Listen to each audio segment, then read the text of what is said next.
How to activate Citigroup debit or credit card. Hello and welcome back to our channel. In this video presentation, I'll guide you through the step-by-step to activate your Citigroup debit or credit card. So let's get started.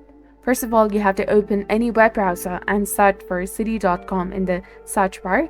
And once on the website, you have to locate the login portal first, where you have to enter the correct form of your user ID and the correct form of your password as well. And if you'd like this Google Chrome web browser or the system to remember your credentials, you can simply check the box of Remember User ID over here.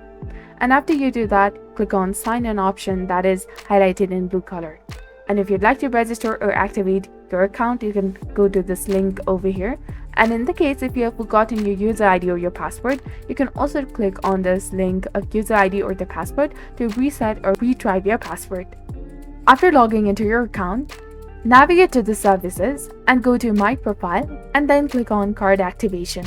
Choose your card for the activation and follow the on-screen instructions. Once completed, Citi will notify you through the SMS or the email, and your card status will be updated on the Citibank's online portal. So that's all for this tutorial. If you have any questions or need clarification, feel free to ask in the comment section. And don't forget to like and subscribe for more helpful content like this. Thank you for watching. See you in the next one.